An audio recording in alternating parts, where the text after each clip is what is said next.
If you're a big fan of psychological horror drama films, then this movie review might be for you. So let's just get to it.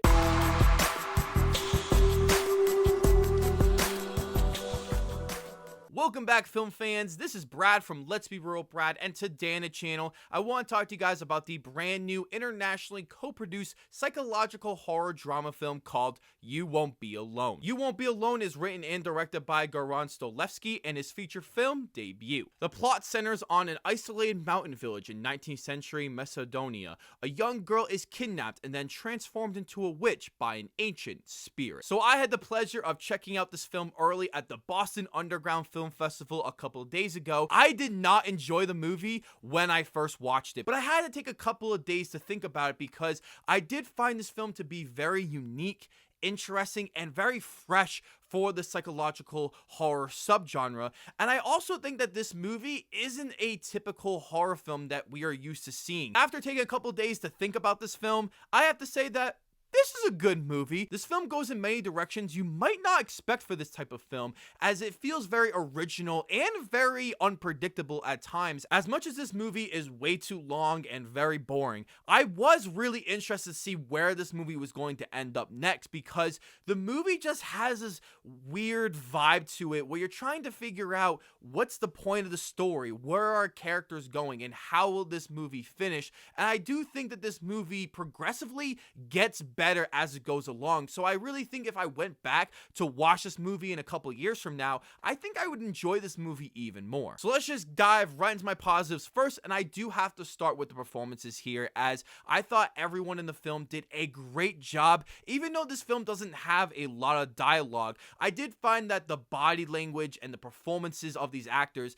did a great job of conveying exactly what, as the audience, we're supposed to be feeling. I also found the production design and the cinematography in this film to be really good, as you do feel like this film is set in the 19th century Macedonia, as this is a very small, limited budget film, and it never feels like that, as this movie is primarily shot on location, and with all the little small houses and the costume design and even the look of this movie sets the feel of this movie feeling like it's in a time period that we can't necessarily relate to, and it just sucked me into this movie so much more, and it became just much more engaging than I would expect for a horror film like this. I also found the directing in this film to be quite solid, as this movie just goes for it, as Goran Stolevski just creates some very interesting shots in this movie, as a lot of it doesn't work, and I found it to be extremely annoying, but I do appreciate the fact that he just went for it and created some very wacky and interesting shots of trying to convey emotion. Unfortunately, this film does have a lot of negatives for me, starting with the fact that this movie is so damn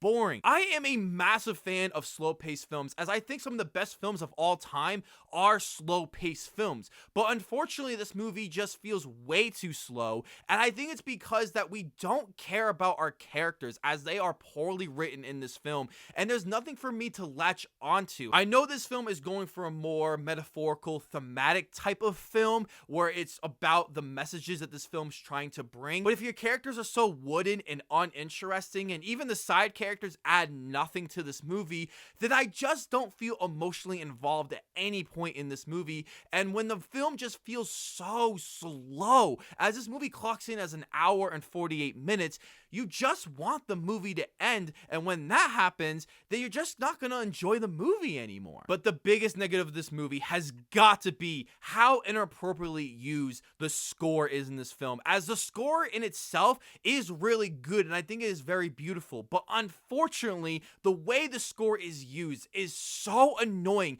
that it made me so mad while watching it, as this movie would have worked so much better if the score just wasn't in it, as there are scenes upon scenes where the score just takes place of the film. There are scenes of characters just walking around, putting their hands in the air and just looking around, and the score's playing, and it's just not interesting. I was so bored while watching it. And I don't mind if they did this a few times throughout the film. Like, I know what it's trying to go for, being this artsy type of film, but when it happens almost every 20 seconds in the film, you just get really annoyed by it, and I just wanted the movie to end so bad. If this film focused more on dialogue scenes without any score at all, this movie would have been so much better. I also found the narration in this movie to be quite lazy and awful, as there was no need for this film to have narration. As I understand, in the beginning of the film, you would need some narration because it only focuses on our main character and there are no other characters around. But by the time we get into the second act of the movie, there is no need for any narration at all. If you took this element out of the film, I think it would have been such a better film because there was just no need for it. Overall, guys, You Won't Be Alone is a very solid psychological horror drama film that I have a ton of issues, and it makes it seem like that I didn't enjoy this movie, but on an objective level, I do think that this is a pretty well-made horror film that does try to be something different and add some very art housey thematic themes about the world and how we experience life through many different people. And this film does have a lot to say without just shoving it in your face, and I do think there was a lot of time and effort that went into this film, and I really love to see where our writer and director Goran Stolevsky has in the future. I'm giving You Won't Be Alone a 6 out of 10. Thank you guys so much for checking out this review. As I want to know below in the comment section, what are your most anticipated horror films in the rest of 2022? I can't wait to hear about those. But before you guys check out this video, don't forget to hit that subscribe button, leave a like if you want to, and ring that notification bell so I can see you all in the following review.